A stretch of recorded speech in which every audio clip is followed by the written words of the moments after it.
All right, this third free response question for Unit 3 is non-calculator. I'm pretty sure, even though it doesn't say it, pretty sure it is. And we're going to use some implicit differentiation, which is important. It's going to come up, I have a feeling. Implicit differentiation is like regular differentiation, but if the variable isn't x, is not x, or whatever later we'll talk about dt on the bottom, but if it doesn't match, then we do have to just add a dy dt or dy dx or whatever after that. It's kind of like doing the chain rule. It is exactly like doing the chain rule, actually.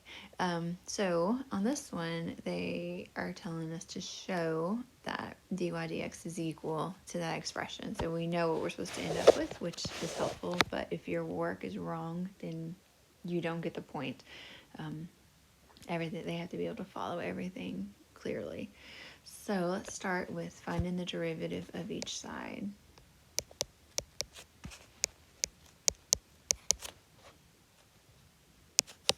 I don't really want to write that. Okay. So on this first portion, we are going to have to do the chain rule. So we would multiply by that 3. Take 1 away from the power. And then we have to multiply by the derivative of the inside, which is going to be 2. And then because the variable is y, we're going to write dy dx. Okay. And then we'll move on to the next part, and I'll change colors. That might make it easier to follow. We want to find the derivative of 24, negative 24x, so that's going to be negative 24. And then because our variable is x, we're done. There's nothing else to do. All right, and then equals. And then on the other side, the derivative of negative 3 is just 0. Right, and then after that, we just need to solve this for dy dx. So I would go ahead and move that 24 over, and I'm going to go ahead and multiply this 3 and this 2 together.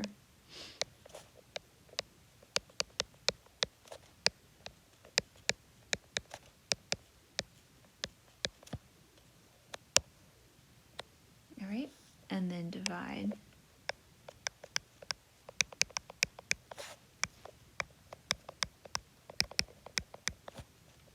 So dy dx equals, we can reduce 24 over 6 to 4. And that's it. That's what we were supposed to end up with. That looks great.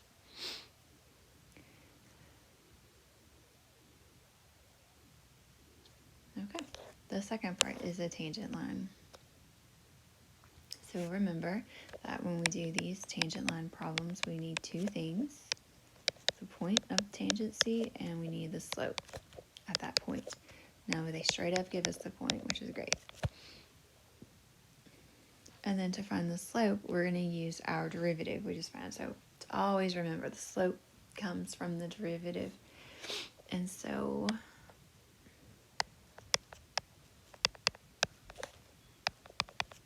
now in this problem, even if you couldn't get that first one, you still can get some things.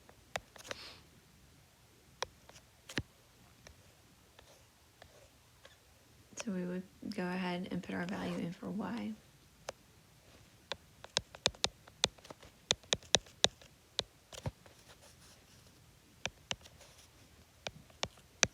Alright, so then it looks like that is going to be negative 4 plus 1, which is negative 3 squared, which is 9. That's our slope. Alright, and then we would use point slope. So y minus negative 2 is plus 2. Then your slope times x minus negative 1 or plus 1. And then you stop.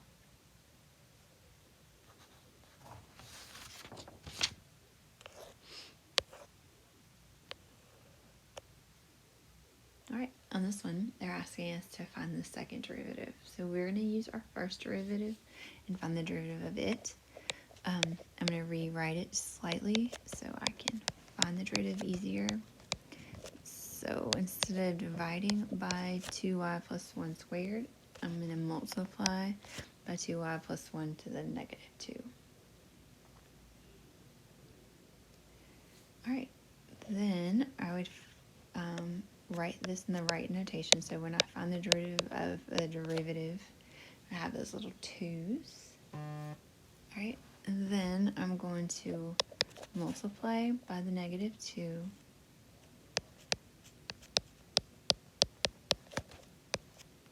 Leave that inside alone.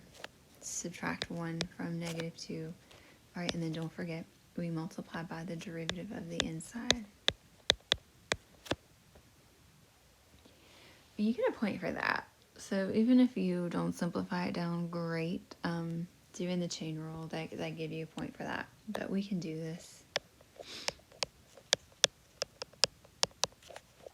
Okay, so anything that's not inside of a power, I can multiply together.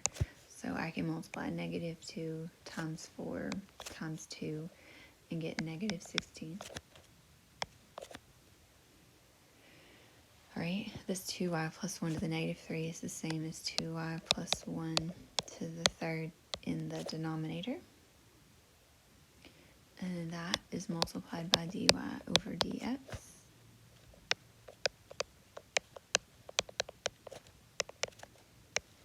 All right, and then don't forget, we have to sub in what dy dx equals. And I would go back to the original. Don't use the one with the negative 2 power. I would go back to the original.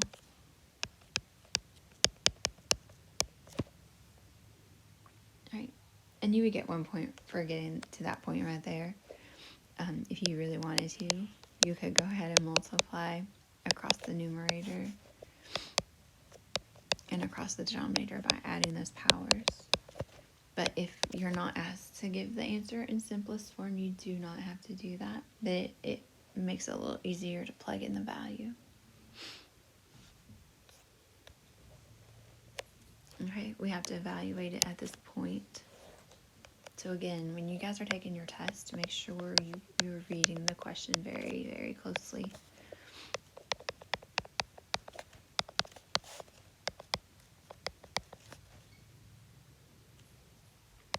All right, and then honestly, we could stop. There's no reason to keep going. Just leave it like that. You don't have to find what negative 5, or what is it? Yeah, negative 3 to the 5th is.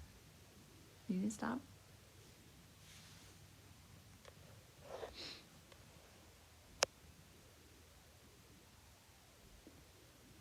Okay, and then this one, we're doing another derivative of the inverse function.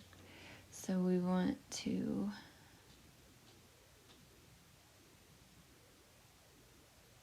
find y inverse prime of 0. So I would take a second and I would write that formula down. So it's 1 over y prime of y inverse of 0.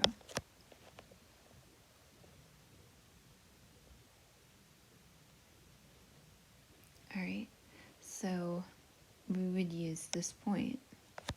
So I know that y is 0 when x is 1/6. So it works in reverse for the inverse. So I'll write it out. It's easier to talk about when you see it. So that would mean y inverse of 0 is 1/6. So that's what I can put in for y inverse of 0.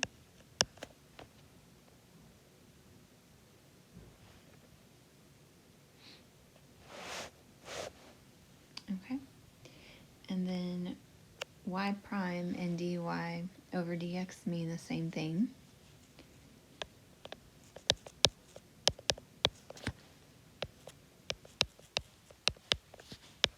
So if I want to find y prime of 1/6, I'm just going to take that point, which is 1/6, and plug it into my dy over dx.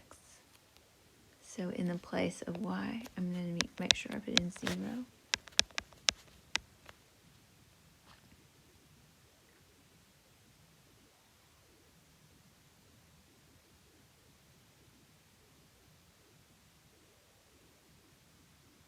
Okay, so that's going to give you 4 over 1 squared, or just 4. Alright, so that means y inverse prime of 0 is 1/4.